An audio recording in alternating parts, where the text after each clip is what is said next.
안녕하십니까. 정확한 분석으로 시대 흐름을 읽어드리는 Y타임스 정세 분석의 주부길입니다.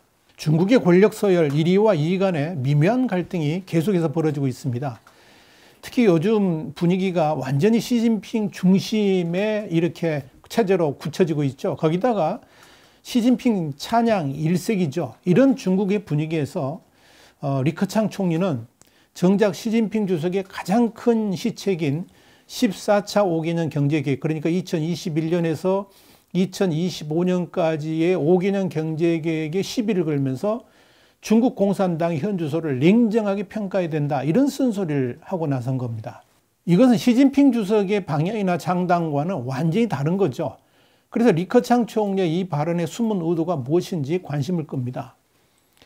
더더구나 시진핑 주석이 최근 미국을 향한 공격의 칼날을 매섭게 다지고 있는 상황에서 정작 그를 뒷받침해야 될 리커창 총리는 시진핑을 이번에 들이받은 겁니다. 그래서 그 이유가 무엇인지 궁금하게 만듭니다. 시진핑 주석은 19일 화상회의로 열린 아시아태평양 경제협력체, 그러니까 APEC CEO 대화에서 이런 말을 했습니다. 중국은 이미 세계 경제와 국제 체계에 깊이 통합되어 있다 그러면서 우리는 디커플링, 그러니까 탈동조화를 꾀하거나 또 배타적인 작은 서클을 만들어서 역사의 추세를 거스르지 않을 것이라, 이렇게 말을 했습니다. 그러면서 시 주석은 개방은 국가 진보의 전제이며 폐쇄는 낙후로 이어질 수밖에 없다 그러면서 일방주의와 보호주의가 만연하고 있지만 중국의 대외 개방은 멈추지 않았다라고 강조를 했습니다. 최근에 이 중국 내부에서의 경제 순환을 일컫는 쌍순환 경제 취지하고는 완전히 다르게 중국 시장의 개방을 확대한다는 개념의 발언을 한 겁니다. 자, 이렇게 시진핑 주석이 대외적 그리고 특히 미국을 향한 공격 강도를 높이는 발언을 하는 상황에서 리커창 총리는 시진핑의 발언과는 완전히 결이 다른 중국 인민의 불만을 끄집어낸 겁니다. 리커창은 중국 공산당 기관지 인민일보 18일자에 게재한 14.5 계획 시기 경제사회 발전의 지도 방침이라는 제목의 글에서 이런 말을 했습니다. 경제 발전의 근본 목적은 민생 복지를 증진하는 것인데 현재 인민 대중이 교육, 의료, 주택, 식품, 의약품, 안전, 소득 분배 등에서 느끼는 불만이 여전히 많다라고 지적을 했습니다. 리커창은 이어서 발전 불균형과 불충분 문제가 여전히 두드러진다 그러면서 구조적, 체계적 문제들이 서로 얽힌 가운데 혁신 능력은 질적 발전 요구를 따라잡지 못하고 생태, 환경, 민생보장 등 방면에서 부족함이 있다라고 평가를 했습니다. 리커창은 또 우리나라는 세계 2위의 경제대국이 됐지만 1인당 수준은 높지 않다 그러면서 우리가 산업 현대화, 국민 생활, 생태 환경 등 영역에서 선진국 수준에 접근하려면 장기간에 걸친 각고의 노력이 필요하다, 이렇게 강조를 했습니다. 리커창의 이런 발언은 그동안 중국 당국이 선전해왔던 내용과도 완전히 다릅니다. 중국 정부는 그동안에 관영 매체들을 통해서 부의 분배가 효율적으로 이루어지고 있다고 강조를 해왔고요. 2016년에서 2020년 경제발전 계획을 담은 13차 5개년 계획에서 빈부격차 해소 같은 이런 분배를 중요 목표 중 하나로 설정을 했죠. 그리고 이게 성공적으로 달성했다고 강조를 해왔었습니다. 그런데 이번에 리커창은 정작 이걸 전면 부인한 것이나 다름없는 겁니다. 다른 말로 표현하자면 빈부격차가 줄어들고 부의 평등 배분이 이루어지고 있다고 주장하는 시진핑한테 그것은 거짓말이라고 일격을 가한 셈입니다. 그런데 이 리커창의 이런 사이다 발언은 이번이 처음이 아니죠. 리커창은 지난 5월 28일에 열렸던 전국 인민대표대 전인대 폐막 기자회견에서 중국의 빈곤과 불평등 문제에 대한 기자의 질문에 대해서 이렇게 말을 했습니다. 지금 중국 인민 중 6억 명의 월 수입은 겨우 1,000위안, 그러니까 우리나라 돈으로 17만 원밖에 안 되고 그 1,000위안으로는 집세를 내기조차 힘들다라고 말한 바 있습니다. 그런데 이 기자회견은 중국 CCTV에서도 생중계가 됐기 때문에 그가 밝힌 이 숫자는 곧바로 중국 사회에 엄청난 파문을 일으켰습니다. 실제 베이징 사범대의 한 조사에 따르면요, 월 수입 2,000위안, 그러니까 한 34만 원 이하 인구가 9억 6,400만 명 정도 된다. 그러니까 전체 인구의 68.85%니까 10명 중 7명이 여기에 해당됩니다. 이건 그동안 중국 정부 당국이 공식적으로 밝혀왔던 수치, 그러니까 국가통계국이 올해 3월 발표한 게 2019년 중국 국민 1인당 국내 총생산 GDP가 얼마였냐면 7892위안입니다. 그러니까 1392달러 정도. 이 어마어마한 수치만 생각하면서 자부심을 갖고 있던 중국인들한테 중국 전체 인구의 40%에 해당하는 사람들이 1년간 겨우 12,000위안, 그러니까 203만 원을 번다. 이렇게 말을 했으니까 충격이 클 수밖에 없었던 거죠. 더불어 리커창 총리의 이런 발언은 그동안 시진핑 주석이 2015년 11월 이후에 열렬히 선전해왔던 게 있습니다. 뭐냐면 중국은 공산당 창당 100주년을 맞는 2021년의 즈음에서 모든 국민이 편안하고 풍족한 생활을 누린다는 샤오캉 사회, 이 샤오캉 사회 건설이라는 그 목표점까지 완전히 뒤흔들어 버리는 것이어서 주목을 받았습니다. 특히 시진핑 주석은 올해 들어서 중국 14억 모든 국민이 빈곤으로부터 탈출했다라고 대대적으로 선언을 할 계획을 가지고 있었습니다. 내년을 대비해서 그런 거죠. 실제 이걸 뒷받침할 정책들을 준비하고 있었습니다. 그래서 중앙정부의 이런 방침대로 지방정부에서는 탈빈곤의 성과를 만들려고 하는 그런 대대적인 준비도 시행되어 있었습니다. 벌써 일부의 성과 자치구들은 우리 지역은 탈빈곤을 앞두고 있다라고 선언하기 시작했고요. 또 실제로 인구 8천만 명의 장수성은 우리 성에서 이제 빈곤한 사람은 17명밖에 없다라고 주장할 정도입니다. 그러니까 엄청나게 뻥튀기를 하고 있는 거죠. 대국민 사기를 친다 이렇게 말을 해도 뭐 과언이 아닐 겁니다. 그런데 리커창 총리의 이런 발언은 이런 시진핑의 방침에 정면으로 찬물을 끼얹는 것이었습니다. 리커창의 이런 발언에 대해서 유시크는 리 총리가 이 숫자의 살상력을 모를 리 없다 그러면서 시진핑 주석을 거명하지도 않은 채 담담하게 보여준 숫자로 인해 시진핑 주석이 나라 실정을 무시하는 정치인으로 국민의 눈에 비쳤을 것이다. 이렇게 보도를 한 겁니다. 여러분, 지난 8월 16일 공산당 이론지인 추스를 통해서 시진핑이 5년 전 제18차 중앙정치국 28차 집단학습 때 했던 말이 실렸습니다. 당시 시진핑은 공유제의 주체적 지위가 흔들려서는 안 된다 그러면서 국가 주도의 사회주의 시장경제 개혁 방향 등을 중시해야 된다라고 강조를 한 바 있습니다. 여기에 대해서 칭화대 정치학과의 우창 교수는 추스에 실린 이 연설이 베이다이어 회의 이후에 시진핑의 반격을 보여주는 것이다. 그러면서 신마오쩌둥주의의 보수적 원리주의 경제 노선으로 돌아가려고 하는 그런 정치적 리더십을 강조하는 것이다. 이렇게 이야기를 했습니다. 다시 말해서 시진핑 주석이 자신의 새로운 국가 자본주의의 길을 변호하고 재천명하면서 기본적으로 중국 정치 경제에 대한 전면적인 통제를 주도하겠다는 뜻입니다. 그런데 이 글이 실린 바로 그 다음 날인데요. 8월 17일입니다. 리커창 총리는 시진핑의 경제 방향과는 완전히 다른 소리를 했습니다. 리커창은 국무원 상무회의를 주재하는 자리에서 이 시장 주체들의 빈곤 퇴치와 금융 지원 정책의 지속적인 이행, 또 신규 융자 확보가 실물 경제, 특히 중소기업들에게 집중되도록 지원하기 위한 금융 지원 정책의 추가적인 이행을 지시한 겁니다. 시진핑이 국가 주도의 사회주의 경제를 말했다 그러면 리커창은 시장 주도의 실물 경제를 살려야지 중국이 빈곤에서 벗어날 수 있다라고 강조를 한 겁니다. 완전히 결이 다르죠. 자, 시진핑 주석이 국가 주도의 공유 경제를 다시 주창한 것은 중국 공산당이 지속할 수 있는 유일한 방법이 바로 그것밖에 없다고 판단했기 때문이죠. 이것이 홍콩을 본토화하려고 하는 동기이기도 합니다. 다시 말씀드려서 중국이 홍콩화되면 중국 공산당은 살아갈 길이 없게 됩니다.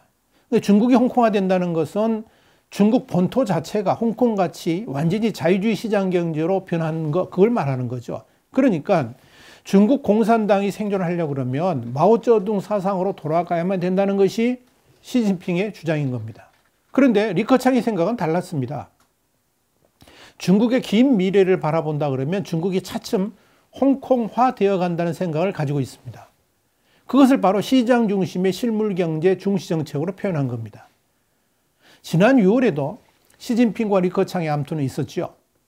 지난 5월 28일 중국 전인대 폐막 기자회견에서 리커창은 노점이 중국 경제에 생기를 불어넣고 있다 그러면서 스촨성의 청두는 이 노점상을 허용해 가지고 하룻밤에 10만 개의 일자리를 만들어냈다고 칭찬했습니다. 그리고 6월 1일 리커창 총리는 산둥성 얀타이의 주택가 노점상을 찾아가 가지고 노점 경제는 중요한 일자리 근원으로서 중국 경제의 생기라고 격려했습니다. 그러자 곧바로 산둥, 장시성 등이 노점상을 임시 합법화한 거죠. 그런데 시진핑의 생각은 이와 달랐습니다. 리커창이 이렇게 노점상을 칭찬하고 격려한 바로 3일 후인 6월 4일 관영 매체에 공산당 중앙선전부가 노점상 경제가 부정적 이미지를 심어줄 수 있다 그러면서 이 용어를 사용하지 말라고 지시를 한 겁니다. 또 6일부터는 베이징 일보와 환구시보 그리고 중앙텔레비전, CCTV 등이 잇따라서 노점 경제가 만병통치약이 아니라 그러면서 찬물을 확 끼얹었습니다. 그러니까 공산당 중앙선전부가 그런 지시를 했다 그러면 그건 시진핑의 생각이 그러하기 때문이었을 겁니다. 그러니까 양자가 그러니까 시진핑과 리커창이 정면 충돌한 거죠. 시진핑의 리커창에 대한 반격은 지난 7월 21일에도 이어졌습니다. 베이징에서 경영자들을 초청해 가지고 기업인 좌담회를 가졌는데요. 그때 경제 문제를 토의하는 자리인데 공산당 최고 지도부인 정치국 상무위원회 7명 가운데 시진핑을 포함해 가지고 4명이나 참석했는데 정작 경제 부문을 총괄하는 리커창은 참석시키지를 않았습니다. 그리고 한 달여 뒤인 8월 24일 열린 경제사회 전문가 좌담회도 리커창은 보이질 않았습니다. 여기에 7월 31일 베이징에서 열린 중국판 GPS 베이도우, 백두를 중국말로 베이도우라고 그러는데 이 베이도우 유성항법 시스템 개통식에서 리커창은 그야말로 굴욕적인 대우를 받았습니다. 시진핑을 소개하면서 엄청난 수식어로 장황하게 하고 또 박수 세례가 어마어마했는데 곧이어서 이제 리커창을 소개할 때 이름만 딱 불렀거든요. 그런데 일어서서 인사할 틈도 없이 바로 다른 사람을 소개하는 해프닝이 벌어졌습니다. 리커창은 자신의 이름이 불려지니까 반쯤 일어서서 인사를 막 하려고 했는데 다른 사람 이름이 호명되니까 멋쩍게 다시 주저앉은 겁니다. 이런 시진핑의 반격에 대해서 리커창도 가만히 있지 않았습니다.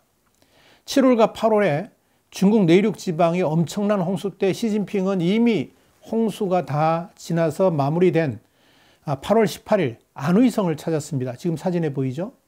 수해 흔적도 전혀 없는 평온한 지역을 방문한 겁니다. 그런데 같은 시기에 충칭은 엄청난 수해로 심각한 상황 가운데 빠져 있었습니다. 우리 신문은 당시 상황을 샨샤댐 때문에 충칭의 눈물이라는 제목의 정세 분석을 통해서 8월 20일자였거든요. 자세히 보도를 해드린 적이 있습니다. 그런데 바로 그 지역을 리커창이 8월 20일 방문한 겁니다. 21일 공무원 사이트에는 수해 현장에서 리커창이 장화를 신고 흙탕물을 헤치며 걷는 사진이 올라왔습니다. 자, 이게 올라가니까 인터넷 반응도 뜨거웠습니다. 원래 이 자연재해가 발생하면 지도자는 반드시 재해 현장을 시찰하고 진두지휘하는 것이 중국 공산당 정권의 전통이었습니다. 시진핑과는 달리 리커창은 바로 이 전통의 모습을 보여줬기 때문에 중국인들 사이에서 호응이 대단했던 겁니다. 리커창의 이런 행동이 얼마나 파격적이었던지 리커창이 시찰을 한 8월 20일과 23일 밤까지 신화통신이라든지 인민일보라든지 CCTV 같은 이런 3대 중앙 매체는 리커창의 시찰을 전혀 보도하지 않았습니다. 그러다가 중국 인민들 사이에서 리커창의 충칭 시찰이 너무나도 크게 화제가 되니까 어쩔 수 없이 23일 밤에 늦게서야 CCTV와 신화통신이 뒤늦게 이 소식을 보도했고요. 인민일보는 24일자에서 충칭 시찰을 조그맣게 다뤘습니다. 이런 권력 최상층부의 충돌에 대해서 뉴스위크 일본어판이 지난 9월에서 시진핑 리커창의 물밑 신경전을 자세히 다룬 겁니다.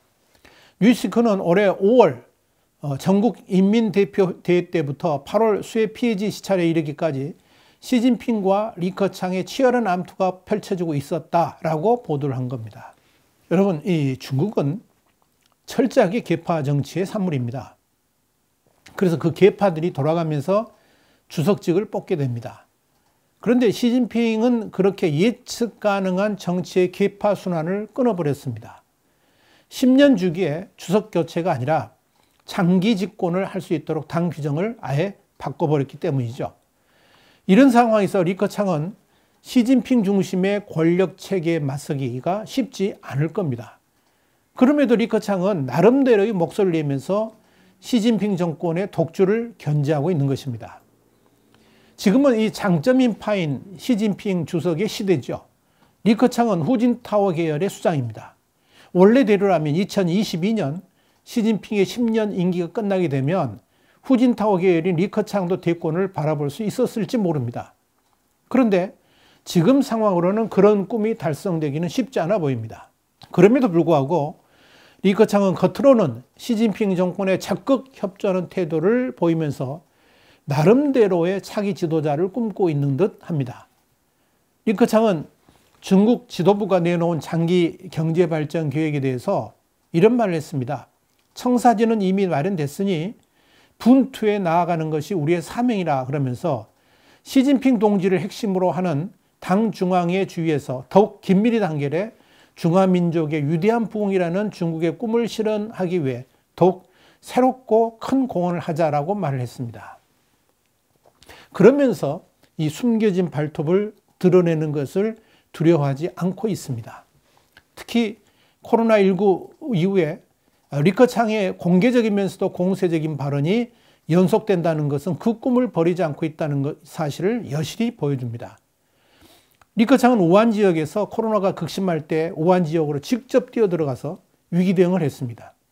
그때 시진핑은 베이징을 벗어나지도 않고 공식 행사마저도 주저했죠.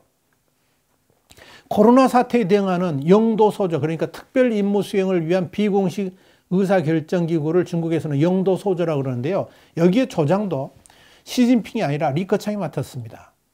시진핑 자신이 주재한 회의에서 그렇게 결정을 한 겁니다. 그래서 코로나의 진원지인 후베이성의 우한시를 리커창은 방문한 겁니다. 이건 이번 사태가 정치적으로 위험하다는 것을 알고 리커창에게 시진핑이 맡겼다 하는 이야기입니다. 이런 상황에 대해서 중국인들 가운데 상당한 비판이 일었죠. 우한 코로나 국면에서 시진핑은 어디에 있는가 하는 의문들이 많이 나왔었습니다. 그러다가 이 코로나가 진정되니까 시진핑은 코로나 대책은 줄곧 나의 주의 아래 있었다 그러면서 리커창의 공로를 빼앗아갔습니다. 이런 이유로 리커창은 줄곧 시진핑을 향한 매서운 발톱을 보이고 있는 것입니다. 리커창의 이런 소신의 배경에는, 그러니까 이런 소신 발언을 하고 있죠. 이런 소신 발언의 배경에는 수많은 중국 인민들의 지지가 있다고 보기 때문일 것입니다. 그래서 뉴스위크 일본어판이 지난 9월에서 시진핑 정권이 내정과 외교 양면에서 상당한 교착 상태를 보이면서 시진핑을 대체할 지도자를 찾는 마음이 공산당 내부와 민간에 퍼지기 시작한 것도 리커창 총리가 변한 이유일 것이다 라고 설명을 한 겁니다. 리커창은 지금 흔한 비유로 표현하자 그러면 치고 빠지기식의 전법을 구사하고 있는 것으로 보입니다.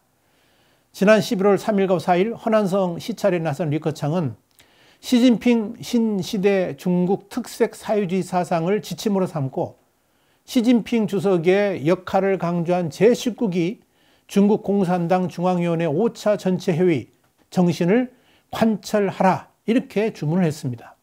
이럴 때는 철저하게 2인자로서의 모습을 충실하게 보여주고 있습니다. 그러다가 중요한 시기에 톡톡 쏘는 사이다 발언으로 중국을 긴장시킵니다. 그래서 시진핑은 중국 권력을 장악하고 있지만 리커창은 중국 인민의 마음을 가지고 있다는 말들이 나오는 겁니다. 리커창은 긴 호흡으로 때를 기다리고 있다라는 말도 나옵니다. 자, 과연 이런 권력 암투의 끝은 어떻게 귀결될까요? 저희 Y타임스가 계속해서 지켜보겠습니다. YTN 정세 분석이었습니다. 다음 시간에 다시 뵙겠습니다. 감사합니다.